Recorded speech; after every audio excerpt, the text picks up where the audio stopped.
Okay, today we're going to be going through a walkthrough on the BT Cruiser 5240, showing you how to do all of your basic hookup connections and how to use the camper while you're on rent. So first we're going to start with hooking in power. The power cord is going to be located in the rear storage compartment here. The silver key here is going to be how you undo these locks.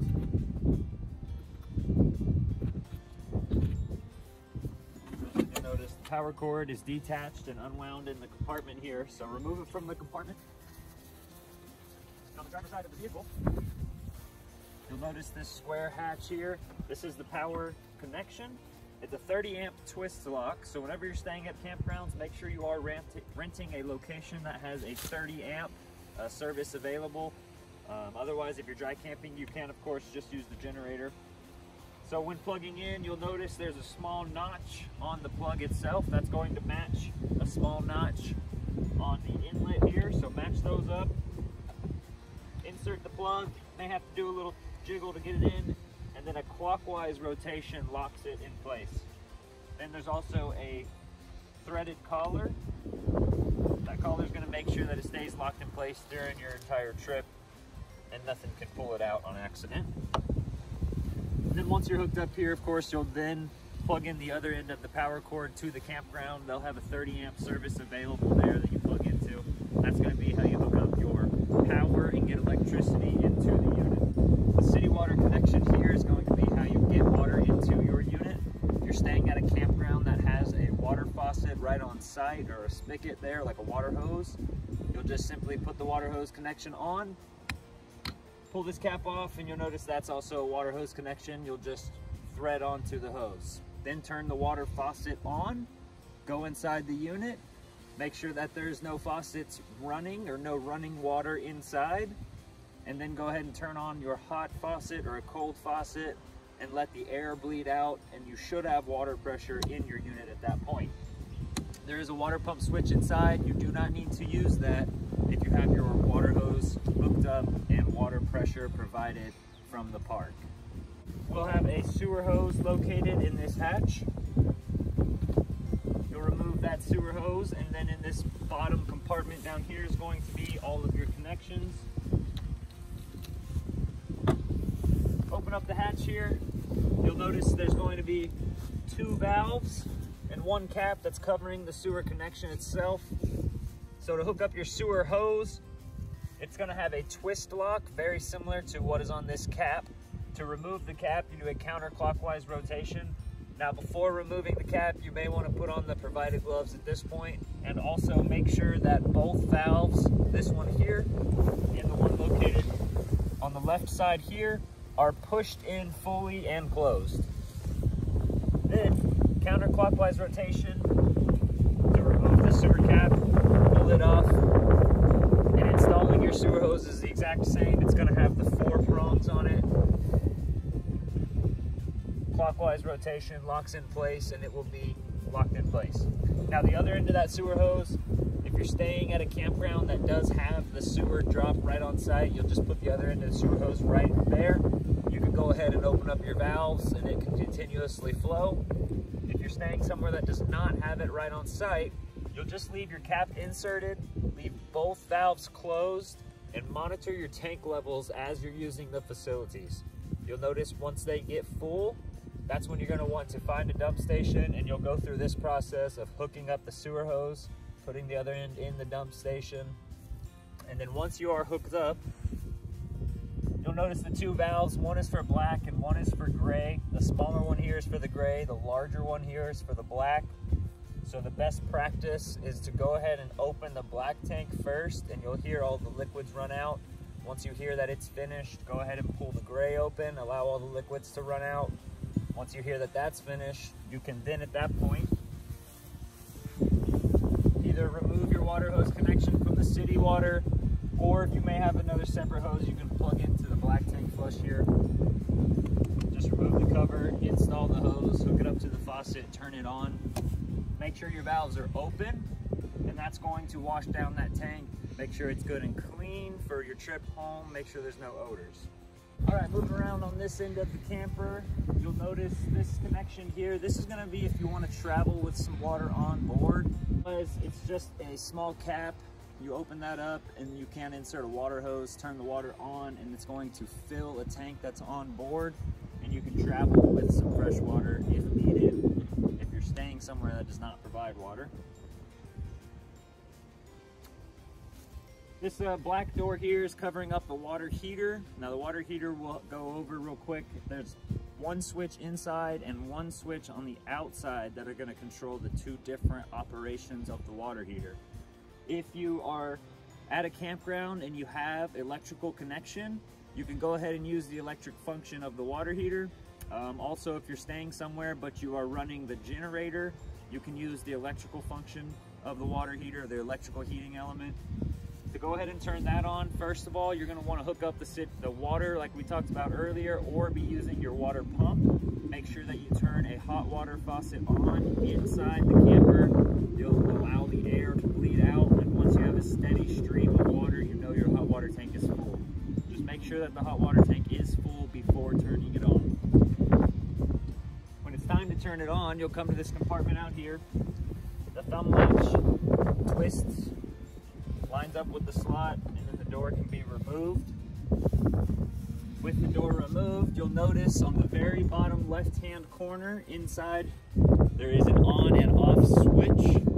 That on and off switch is how you turn the electric element on. So if it's off, it's off. If it's on, it is on. Remember, this only works if you have full power connection, or if you're running off the generator.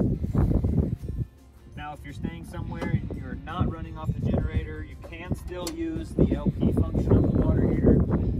The switch on the outside can just be left off. In this hatch here, you'll notice the propane tank is housed. So first, open up this hatch. The dial down here needs to be turned all the way to the counterclockwise rotation. That's going to be open.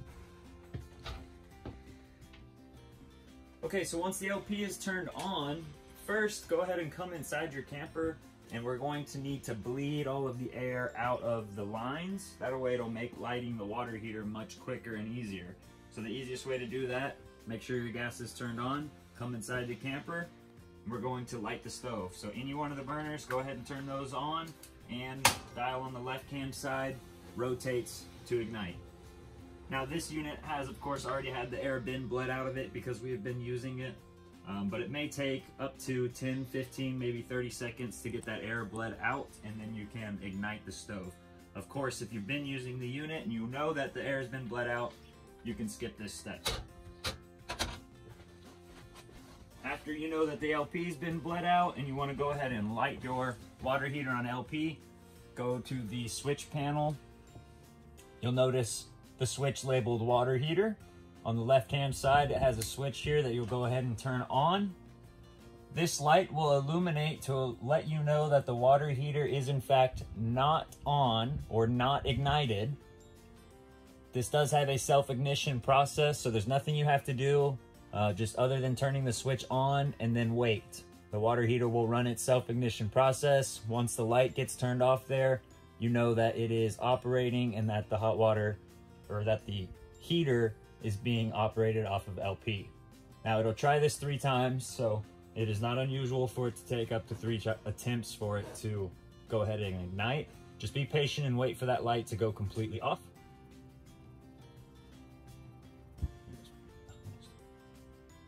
Just keep the camera right there. Fast forward it.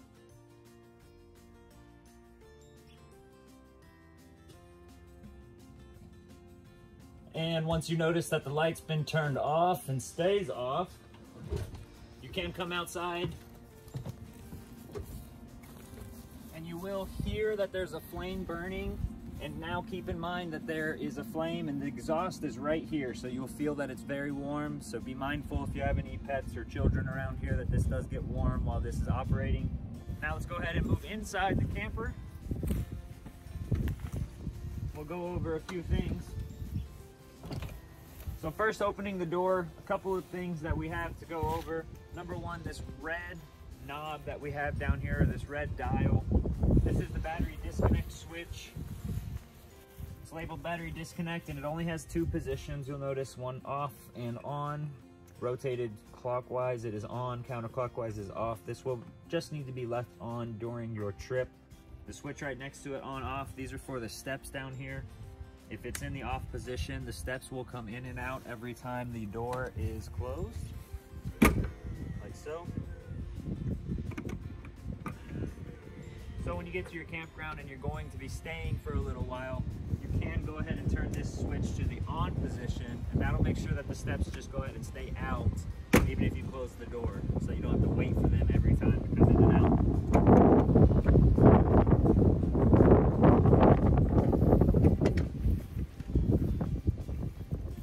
So moving inside here, you'll notice one of the first things that you're going to want to do to make the unit campable is go ahead and get your slide out so that you have all of your room. So a couple of steps to go over before operating the slide out. Make sure that you check either side on the front and rear of the slide out for any obstructions. Make sure no personal items got stuffed behind there or moved during travel. There should never be anything stored on the top side of the slide out here. So do not have any personal items or anything stored up there. And make sure there is nothing on the sides or underneath the slide out on the floor. And once you've visually made sure that everything is clear on the inside, go ahead and do that on the outside as well. Make sure there are no poles outside. Make sure there's no electrical connections. Make sure there are no vehicles parked closely. Make sure that you have adequate room to put the slide out and it does not contact anything. The other step you'll have to keep in mind is that the emergency brake needs to be set on the vehicle. So the emergency brake can be set by the foot pedal on the far left-hand side of the vehicle. I'll point to it here. The parking brake has to be engaged. And now we can come over to our switch panel here. And you'll notice the switch labeled slide out 1 with in and out. So now go ahead and push on the switch. Push and hold the switch down. The slide will start moving. And you continue to depress the switch until the slide is all the way out and makes no more noise. Slide is all the way out now. No more noise. We can let off the switch. We know it's fully extended. And we'll have more room inside the unit now. So coming back to the switch panel here. Now we are staying currently on a site that does not offer power. So we're gonna go ahead and go through the process to start the generator. That way we can have full power in the unit. And I can show you every function, how it works whenever you have full connections or you're running off the generator. So first step, make sure that your battery disconnect is turned on. That way you do have power inside the unit. And then go to your switch right here. The generator's labeled there, and then you'll notice the stop prime. So first, push and hold on the stop prime switch. You'll notice the light's going to come on. You need to depress this switch to get the fuel pump running on the generator. After about 10 to 15 seconds, you can then let off this switch and then push and hold on the start. You'll hear the generator turning, and after about 5 seconds, if the generator hasn't started, go ahead and let off that switch and go to prime again. It may take 2, 3, maybe 4 times priming the unit, depending on how long it's been since the generator is ran, to make sure that all the fuel's ran in there.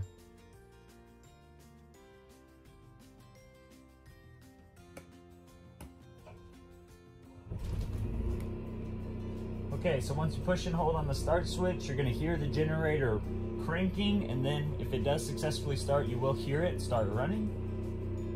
And then after a few seconds, you'll notice a beep, usually the microwave coming on. That lets you know that the transfer switch has turned on and that now you have full power in your unit.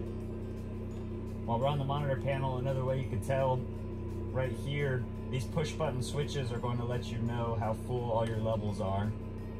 So keep in mind that your tank levels are all notified here, your gray water, your black water, your fresh water, and also your battery power. Whenever plugged in or running off the generator, your battery will read full. Otherwise, when you push this button, it's going to tell you just the levels of your battery. More light switches here for your awning, your ceiling light, the water heater we went over, the water pump to go ahead and provide pressure to the unit whenever you do not have city water connection. The awning has a push button switch here, in and out. Okay, the awning is simple to use on this unit. First, open up your door here. Make sure that the door isn't fully open. You'll notice the awning arm on the right-hand side here does need to be able to travel out. To get the awning out, the switch is located inside on this main control panel. On the far left-hand side, it says awning right here, as in and out. So just push on the switch. Make sure, of course, that there is nothing outside in the unit, no trees, no other units or vehicles that are going to get contacted by the awning. And once you know that it is good and clear, go ahead and push and hold on the out button. That's going to allow the awning to extend.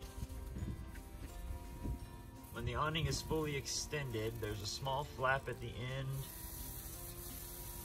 that will drop like so. And then when you see that silver tube there, you know you're all the way out. You can let off that switch. Now, these awnings are just primarily sunshades. If it is raining or there are any high winds, do be sure to go ahead and bring the awning in. Otherwise, you can use them for shade. While bringing the awning in, very simple, just make sure that you're pushing and holding on the inside of the switch. The awning should look like so, rolling in. You'll notice the fabric is coming in on the top side of the roller. And you'll just push and hold on the switch until it's fully in.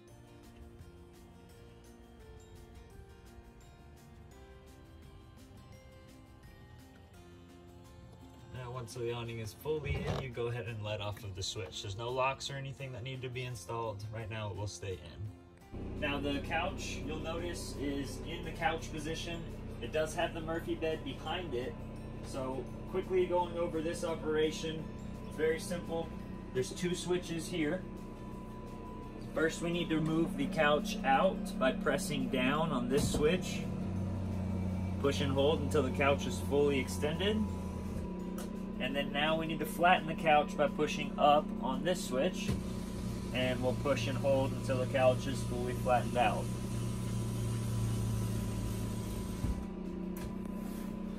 Now with the couch out and flat, go ahead and pull these straps. So bring the bed down, and straight out towards you will bring out this little extender that you can now flip your mattress piece over, and you have your sleeping arrangements here.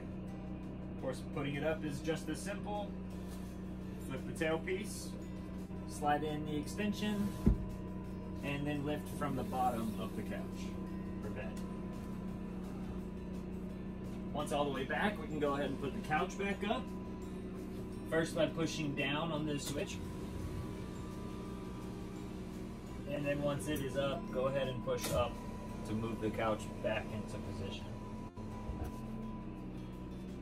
On the other end of the couch, you'll notice that we have a fireplace, a small electrical panel down here, which is going to house some breakers, just like the electrical panel in your house. So if you do have any problems with your air conditioner or anything that has no power, you can just turn them on here. More storage remotes are located in here for the fireplace and also the television. Now this fireplace does provide heat, but only when on generator or electrical power. There is a television here as well. The switch is on this end of the cabinet, you'll notice. Extend and retract. When extending, you can't just push the button once, and the TV will automatically rise.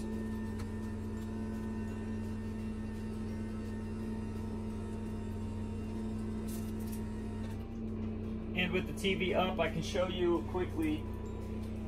You do have a digital TV antenna mounted on board, so you can get all your local channels.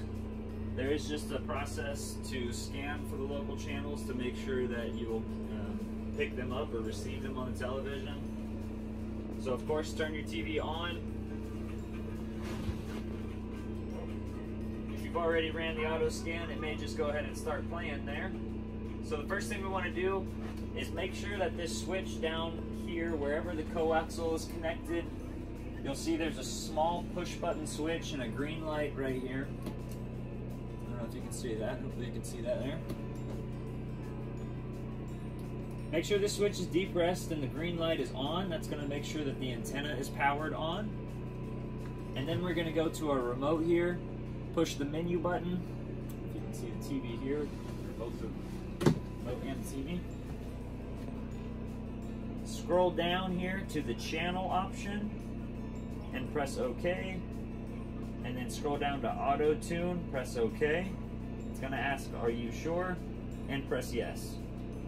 Once this finishes its process, it's going to let you know how many channels it found, and then you'll have operation of your TV. Lowering the TV is just as easy. This unit does have just the switch on the side here. Going down, you do need to push and hold the switch, and it will lower the television. The lighting underneath the coach here, if you just touch the metal ring, is going to go ahead and turn those on and off. And there are power connections and more storage above.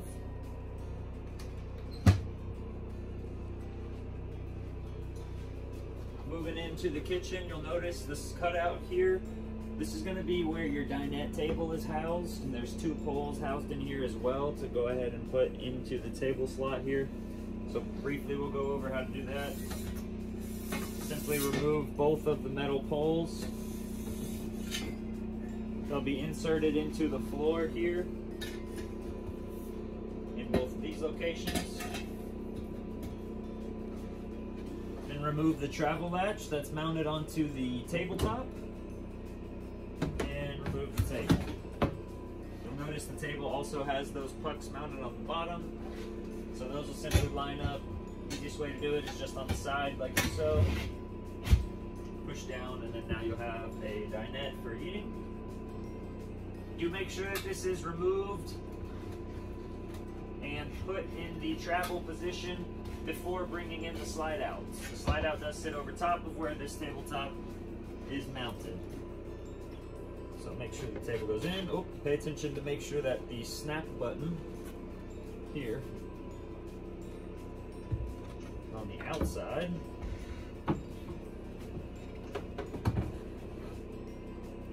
that way you can lock it for travel. Little jiggle will get both of these poles out.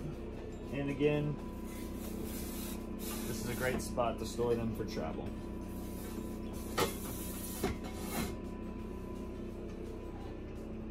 Refrigerator and freezer and refrigerator here. This will be cooled down to temperature before you pick up the unit. These can take up to 5 to 8 hours to cool down, so do be mindful of that and make sure that you don't turn the refrigerator off during your stay, unless you are just not using it altogether.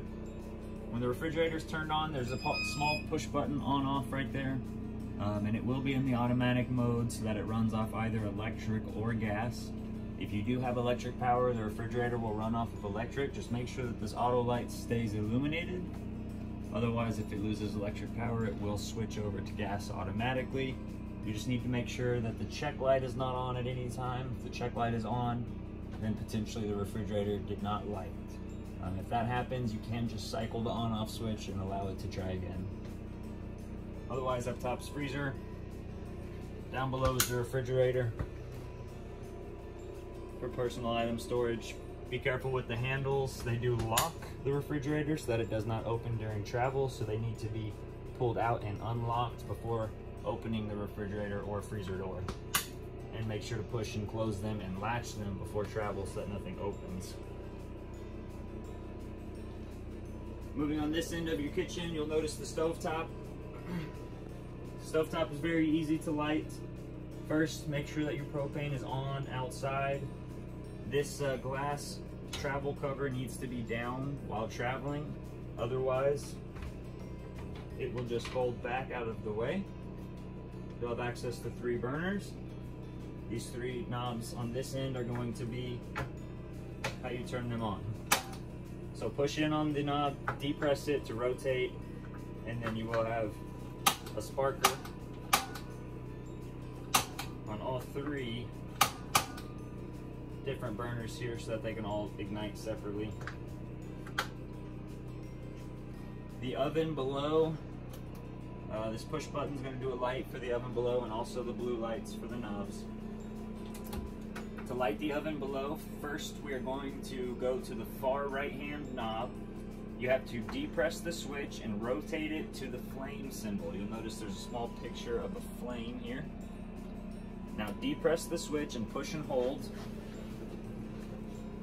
It takes about 15 to 30 seconds, and you'll notice eventually you can use this same igniter that we used for the stovetop.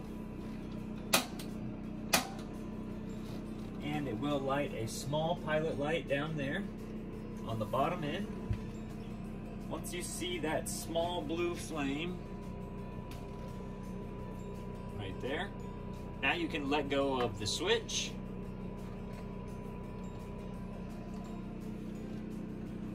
And rotate to the desired temperature.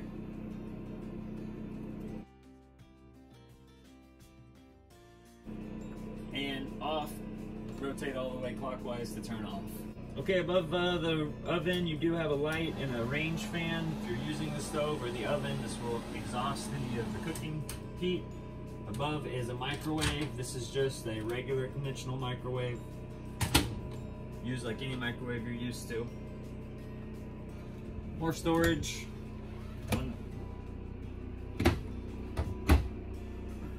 Below you'll notice there is a sink cover.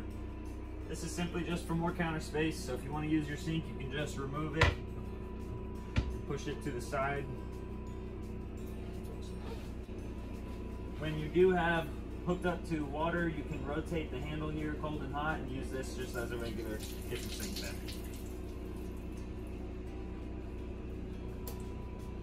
Bathroom.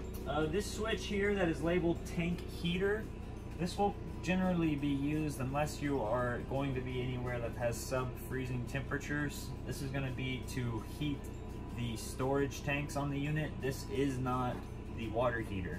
So leave this switch off at all times. There is no need to have it unless you are going in freezing temperatures. This is the air conditioner and furnace thermostat. Very simple to use. There's only 3 buttons, and you use it similarly to the thermostat in your house. So first, cycle through. The first option, if you push the mode button, you're going to notice a fan, and it's going to say the word auto, low, or high. Generally leave this on auto. That way it will turn on and off as needed. And the second press of the switch is going to go into cool mode. On cool mode, of course, this is air conditioning. Now you can set your selected temperature, and the unit will turn on and off as needed to cool the unit down. Now this of course only operates if we have full electrical hookup and or you're running off of the generator. If you do not have the generator running or electrical hookup, the air conditioner will not run. Push the switch one more time, that's going to go to the furnace. Again, this will turn on and off as needed. Nothing you have to do besides make sure that the LP tank has been turned on. One more push of the switch is going to go into off mode. In off mode, it's going to go ahead and make sure everything turns off. The air conditioner and the furnace are going to be off, and it is doing nothing at this. Okay, a couple of safety devices in your unit. You do have a smoke detector right above here. And right below here, you do have an LP and a carbon monoxide detector. This unit, you need to make sure while camping, has this small green light that you can see illuminated there. You want to make sure that that light is on. That way you know that the unit's doing its job. And if it does detect any LP or carbon monoxide in the unit, it will make a loud noise that's going to alert you. So if you hear this going off, go ahead and exit the vehicle and call us. Storage on this end, above and below.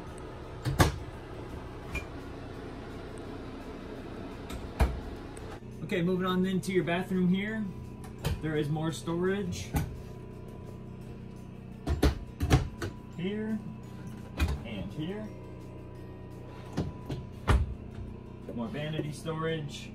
Bathroom vanity does have a cover as well that can just be removable for access to the sink. And you do have a power outlet here as well. This also is a GFI outlet, just like the GFI outlet that's probably in your bathroom at home. So do keep in mind if you're using any large appliances in here like a blow dryer that it can accidentally trip and you will need to reset that. More storage below, and then on this end of the bathroom we do have the shower and the toilet. So firstly, going over the toilet operation, very similar to your toilet at home, but of course it's a little bit different being in the RV. The regular bowl, you'll notice, doesn't hold as much water, and that's how it is designed. You do want to make sure that there's only a small amount of water down there at the bottom. You don't want to travel with a half bowl of water. Now, using the facilities, once you are finished using the facilities and you need to flush it, go ahead and use the foot operated pedal on the front end of the toilet here. A quick depress and release is going to open up that valve and flush the toilet at the same time. Now also, this is the best place to put in the provided RV tank treatments. If you do fill up your black tank and you have to dump your black tank and it is now empty, you're going to want to put in one of the RV holding tank treatments that's provided. Simply install or pour down the entire 8-ounce bottle into the toilet and flush the toilet. That's going to make sure the enzymes get right into the toilet or into the black tank. And do also make sure that you're using the provided RV specific toilet paper and not any other toilet paper.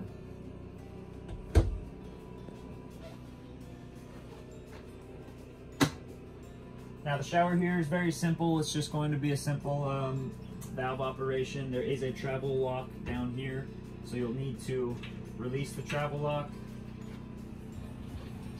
Shower doors now will slide down here, and you'll see you just have a nozzle up top, faucet down below for temperature control, and glass doors open up like so. And make sure that these are fully retracted and that the travel latch is down before traveling on the road. Make sure that the doors are in the correct position. There is also an exhaust fan in the bathroom. So first you'll need to open the vent by rotating this gray knob clockwise, and then you can turn the fan on and off with this push button black switch here. Go ahead and use this vent as much as possible, especially while taking showers, to go ahead and get the humidity out of the camper. It will make a large difference since the camper is such a small room. Bathroom door for privacy does have a snap on it. Do make sure before traveling that this door is closed and that this snap is engaged. That way the door is locked in place.